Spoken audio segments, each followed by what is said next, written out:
Good morning, students. Today's topic is lateral line system in fish. Myself, Dr. Sabia Khan, Associate Professor, Samrat Prithviraj Chauhan, Government College, Ajmer. Lateral line system. In a previous class, we have studied about the sense organs which are found in fish, the aquatic organisms. We have studied about the sense organ of sight, the hearing. Today, we are going to study the lateral line system in fish, which is very important, and the question they are also asked in the semester exams about the lateral line system. Sometimes a short note, brief note, it is also asked. Write a brief note on lateral line system in fish. Essay type questions also for fish development officers, assistant development officers, and for the fisheries scientist folks. So please pay attention to the lateral line system. It is a very important system which is found in these aquatic organisms. Dear students, lateral line system, it comprises of specialized sense organs which work as mechanosensory receptor. Means it is a mechanosensory organ, this lateral line system. Lateral line canals हैं, ये arrange रहती हैं definite patterns में cephalic reason पर, और यह prominent lateral line है, ये एक्सटेंड करती है from side of the body, head से लेकर टेल तक, और कई बार क्या होता है ब्रांचेस हैं कई प्रेजेंट होती हैं इसकी हेड रीजन में. इफ़ यू सी एग्जाम्पल, अगर हम प्रिमिटिव फिश को देखें तो इनके अंदर क्या जो केनाल्स होती हैं ये किसके फॉर्म में होती हैं, ग्रूव्स के में होती हैं, जैसे ग्रूव होते हैं खड्डे बने. While in chondrichthyes and osteichthyes they are close tubes. और लेकिन अगर हम कार्टिलेजिनस फिशेस देखें या मॉडर्न टीलियोस देखें, उनमें क्या होता है क्लोज ट्यूब में होती हैं जिसमें म्यूकस भरा रहता है, विच ओपन टू द, और बाहर की तरफ खुलता है by tubules of pore at different interval. This I am going to show you in the diagram. Here you can see in the diagram how these lateral line canals they are opening. A major unit है function का lateral line, that is the neuromast. जैसे the unit functional unit of kidney is nephron, उसी तरह से क्या जो major functional unit है lateral line system का, that is the neuromast. Neuromast क्या है? They are What are neuromass? Neuromass is a mechanoreceptive organ which allows the sensing of mechanical change in water. कि water के अंदर कोई भी जो mechanical change हो रही है वो इस neuromass से पता होती है.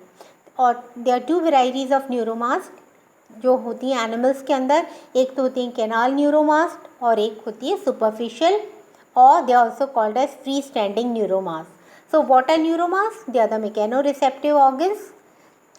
How they help? They help in sensing the mechanical changes which are occurring in water.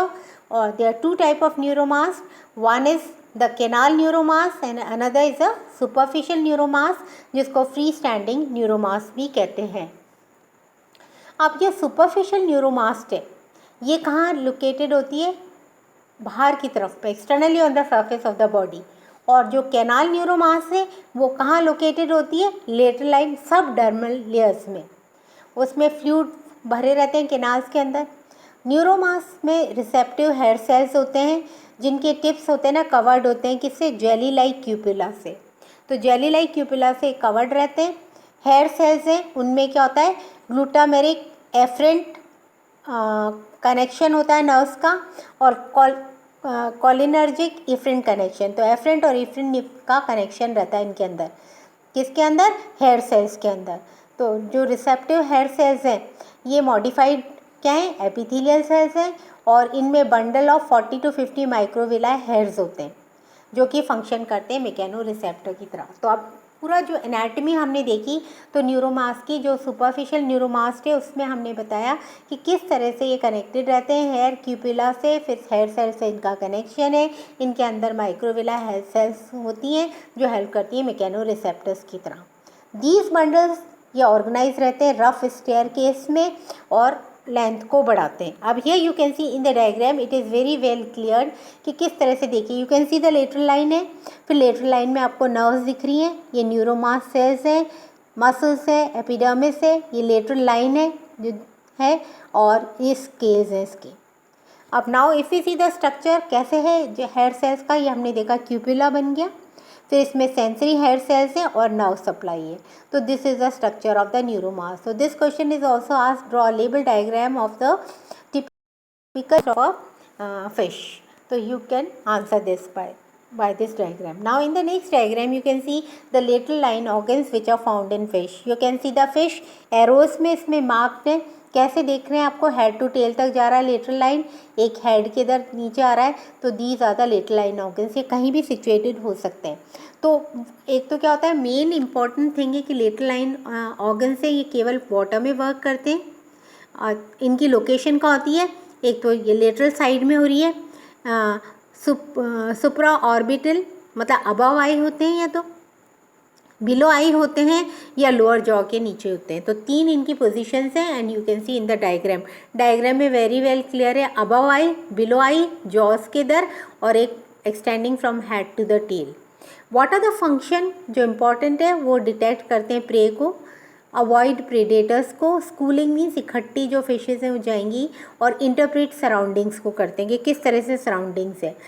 In the diagram you can also see the structure, किस तरह से जो क्यूपुला है, काइनोसीलियम, फ्रीसीलियस।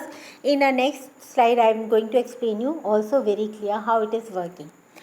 अब जो हेयर सेल्स होते हैं ये कैसे स्टिमुलेटेड होते हैं कि डिफ्लेक्शन होगा ना इनके अंदर, तो डिफ्लेक्शन होगा तो जो सबसे लंबे वाले होते हैं वो कहलाते हैं स्टीरोसीलिया, और जब डिफ्लेक्शन होगा तो केटायन से वो एंटर कर जाएंगे, तो मैकेनिकल चैनल्स हैं उनमें डीपोलराइजेशन होगा, डीपोलराइजेशन होने से कैल्शियम चैनल्स खुल जाएंगे ब्लास्टोपोरल मेम्ब्रेन के अंदर, और this use of mechanosensitive hair is homologous to the functioning of hair cells in the auditory and vestibular system. तो ये इंटरनल ईयर में भी हमने देखा था किस तरह से हो रहा था, और they were able to hear. तो this is a close link in the system कि मतलब हियरिंग से कनेक्टेड है ये lateral line system. The structure of the neuromast, as I have told you, it is very important question कि neuromast का बताया था मैंने आपको कि ग्रुप ऑफ सेंसरी सेल्स हैं, सपोर्टिंग सेल्स हैं, बेसिक सेल्स हैं। ये सेंसरी सेल्स हैं, इनमें ना बंडल सीलिया के होते हैं जिनको सबसे बोलते हैं स्टीरियोसीलिया कहते हैं, जो कि बड़ा होता है सबसे, और या and kinocilium on the apical surface. फिर है ना स्टीरोसीलिया है, इनमें माइक्रोफिलामेंट्स होते हैं इसलिए बहुत लंबे होते हैं ये। काइनोसीलिया में इसेंट्रिकली सिचुएटेड होते हैं और 9+2 अरेंजमेंट होता है इनका। हेयर सेल्स से इनसे निकलते हैं, कहाँ से, from the surface of the epithelium, और एनक्लोज रहते हैं ट्यूब के अंदर जिसको बोलते हैं क्यूपुला। तो है जो हेयर सेल्स हैं वो किस में इनक्लोज हैं, जिलेटिनस ट्यूब में, that is called as a cupula. Cupula like करता है फ्री और it can move in water because it has mucus. Sensory cells हैं कनेक्टेड रहती हैं सेंट्रल नर्वस सिस्टम से, कैसे, by afferent and efferent nerve fibres, and the cell is sensitive to deflection and is a mechanoreceptor कि deflection होगा। तो this completes the structure of neuromast. In the next diagram you can C very well diagrammatically किस तरह से hair cells हैं, support sales हैं, mental है इनके अंदर, बड़े वाले जो हैं ये क्यूपुला कहला रहे हैं, काइनोसीलियम है इनके अंदर, ये स्टीरियोसीलिया है, एफरेंट और इफरेंट नर्व फाइबर्स की सप्लाई है। In the next diagram also you can see how ये स्टीरियोसीलिया है, इनकी बीटिंग हुई, काइनोसीलियम जो बड़े से हो गए, एफरेंट और efferent nerve fibres, and this is a nucleus. So this is a diagrammatic representation.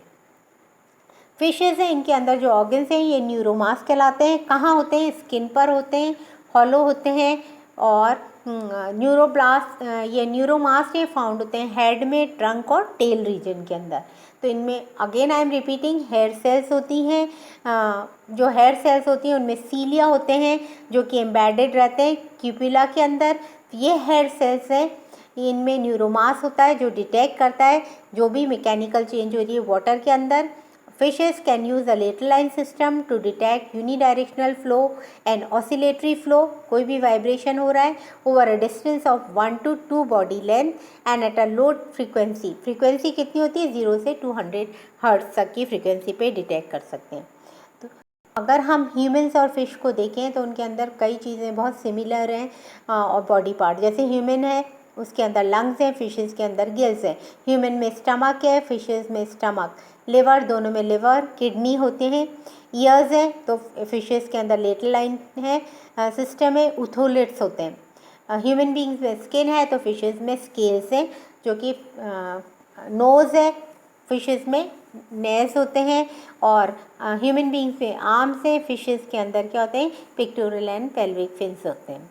तो we have seen the 5 senses, the sense of sight, the sense of smell, and the sense of hearing, the lateral line system, different senses we have studied in the fishes.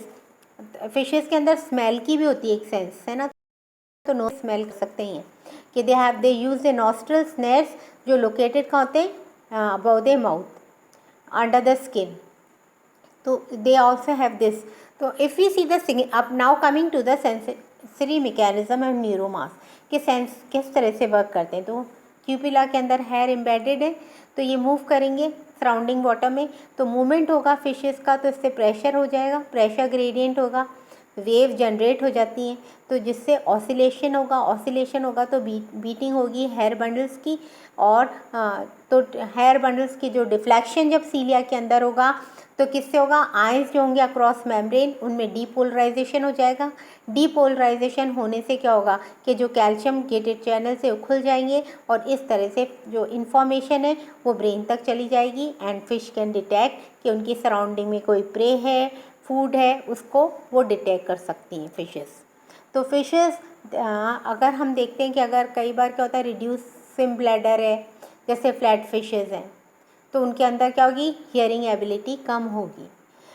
लेटल line system है, it is a sense organ of microscopic pore, और detect क्या करता है, ये movement और vibration surrounding water में, तो पानी में कोई भी जो मूवमेंट हो रहा है, वाइब्रेशन हो रहा है, तो लेटल लाइन सिस्टम जो फिशेस के अंदर है ये इसमें हेल्प करता है। बिल्कुल लोकेटेड कहाँ होता है, अंडर द स्किन होता है। इसमें सेंसरी रिसेप्टर सेल्स होती हैं, क्या कहलाती हैं वो, न्यूरोमास कहलाती हैं। और स्ट्रक्चर भी आपको बताया न्यूरोमास का कैसा होता है। Lateral line canal can also sense and detect water pressure, water में कोई प्रेशर्स है, प्रे है, प्रीडेटर्स मूवमेंट है, करंट है, ऑब्जेक्ट्स हैं जो भी वाटर में मूव करें, उनको हेल्प करता है ये फिश को to understand. All fish have some form of lateral line, some have a more develop one than the other. तो लेटल लाइन्स सारी फिशेस के अंदर है, लेकिन कईयों में बहुत ज़्यादा डेवलप होता है। Lateral lines are usually visible as faint lines running lengthwise, मतलब कई बार पूरा बिल्कुल दिखता है कि किस तरह से फिशेस के अंदर लेटल लाइन है।